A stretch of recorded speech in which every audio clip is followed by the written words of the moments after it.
Hello and welcome. Today what we're going to do a solo mission that Flames of War guys developed and got that off the net. Fairly simple because you're only using the stuff out of the Hit the Beach box as the intro World War II set. Okay, so for this one, this is German Scenario 1 called Counterattack. You have managed to isolate a platoon of American paratroopers, that would be right here.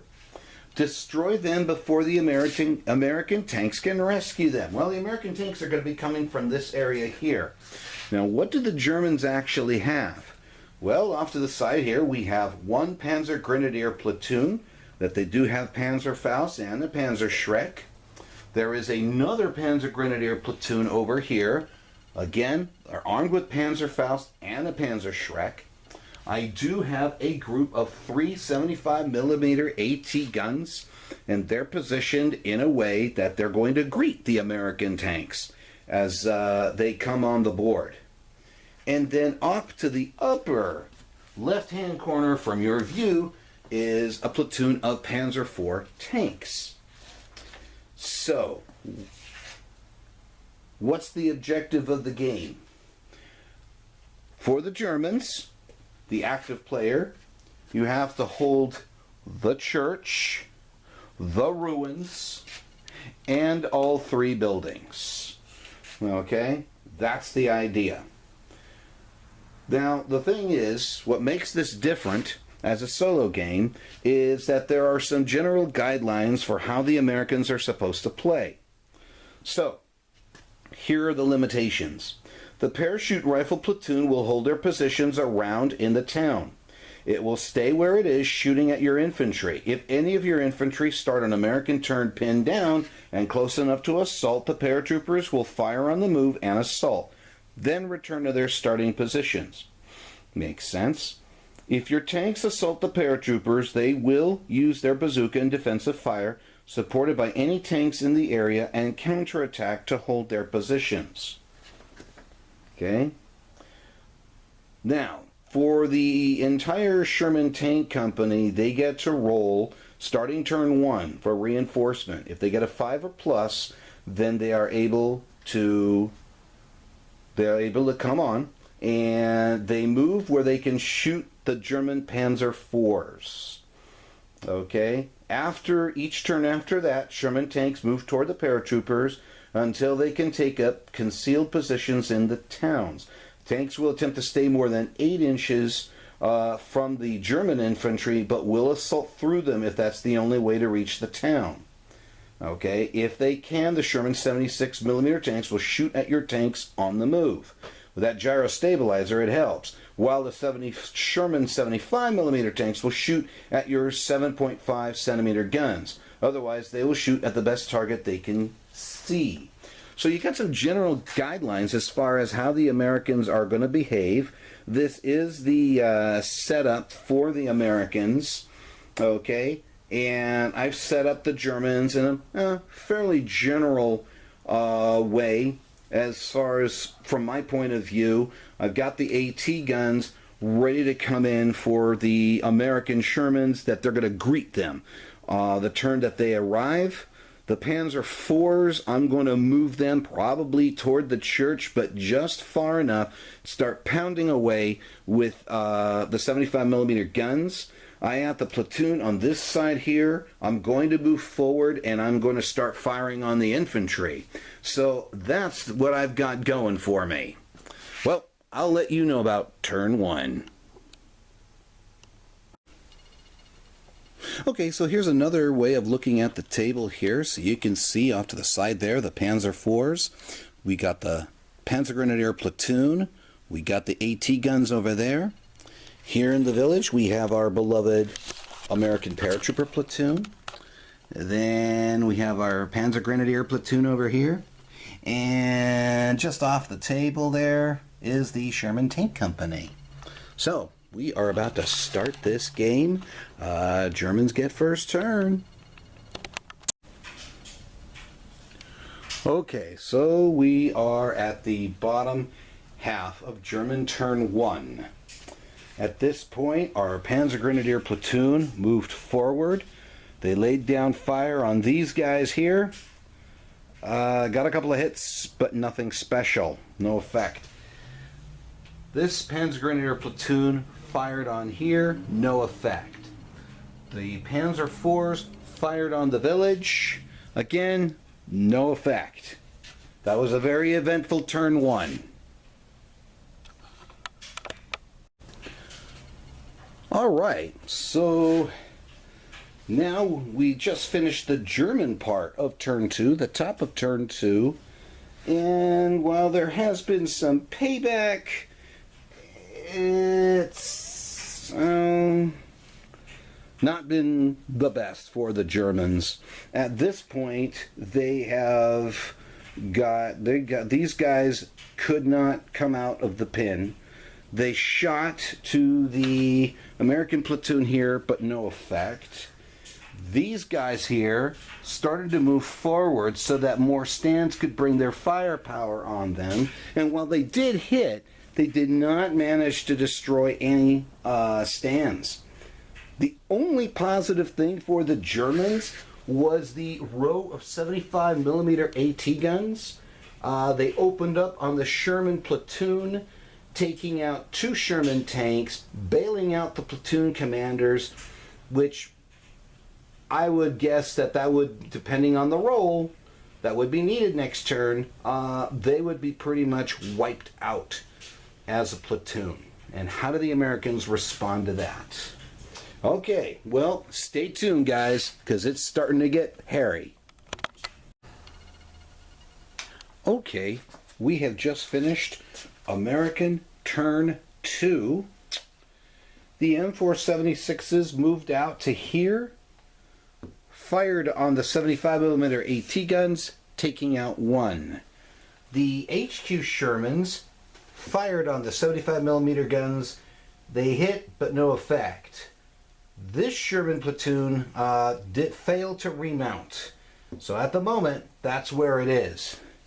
Meanwhile, the American mortar tried to duplicate the success they had the previous turn. Nothing happened. No result. These guys here started to fire on that exposed platoon. However, 1 hit, no effect. That's it. So, the American tanks are working their way to the town, and the Germans are doing their darndest to take the town. Stay tuned, Flames of War fans. Alright, we're done with German turn 3. There was no movement on the part of the Germans. These guys tried to unpin. They failed. They did shoot at the American paratroopers there. 2 hits, no effect. This platoon fired here on the other end of town. 2 hits, no effect. The AT guns had a choice. The company HQ or the M476s. So really the question was, what's the bigger threat? So the bigger threat are your M476s. They destroyed 1, they bailed another. So that's it for German turn 3. Let's see what the Americans can do. And with the end of American turn 3, well, the armored company is now gone. Well, not completely gone, but the M476s failed a remount. Then it was the last stand because there was only 1 tank left. Failed that. We gave the re-roll for the company commander. Failed that as well. They kept rolling 1s. That is just not their day. Meanwhile, the American mortars started up again here, taking out the Panzerschreck team. So this platoon is slowly being cut down. They tried to fire on this team here. They got 1 hit, no effect. And thus we are now coming to German turn 4. So we're looking at turn 4, the end of German turn 4. What a fight this has been. The anti-tank guns here fired on the Sherman HQ, took out the 2 IC. The only one who is now left is the commander. This platoon proceeded to fire, and they managed to take out the mortar team. This platoon assaulted. The American paratrooper platoon was pinned. The Germans came in to assault, and they massacred the 2 stands.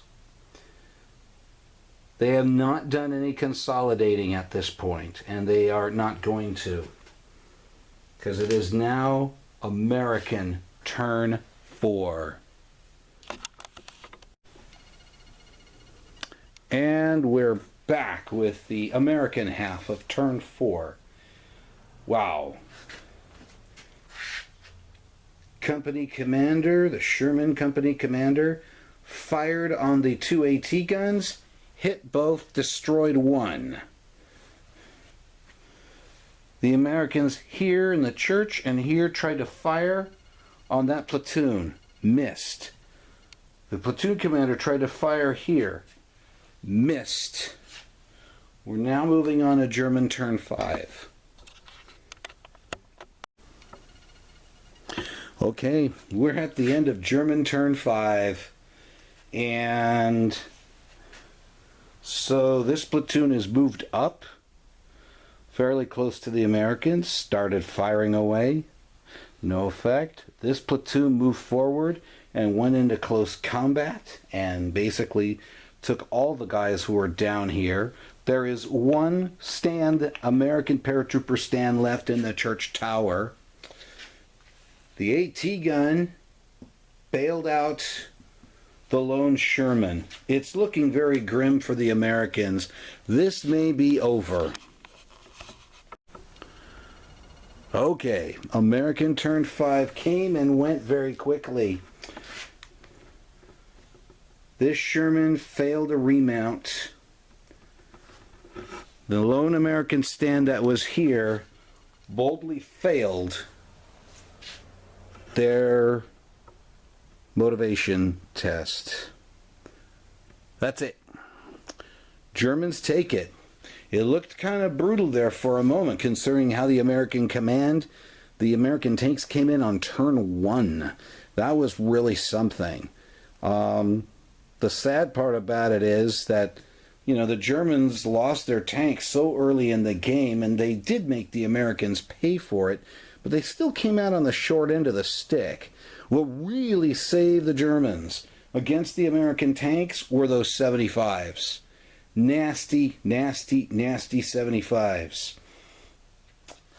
And the platoon that came here and assaulted these 2 stands, once they succeeded, then they were coming in. This platoon came in literally fresh, no casualties, came in and wiped out what was left of the Americans on the ground. You still had the Americans at the top, but they weren't having any of it. So thus ends the first solo mission for Flames of War, using basically the components from Hit the Beach, except this is my old stuff. That's okay. I had a lot of fun with it, keeping in mind that you can always tweak it. Alright guys, hope you enjoyed this and might give you some inspiration. I might consider putting in changes of terrain. I might go ahead and put like a wheat field here or something, alright, to break it up, because this is a kill zone right here. This whole area is a kill zone. So maybe we need to make it a little bit more challenging for the gunners. Alright, that's it. Take care and God bless you.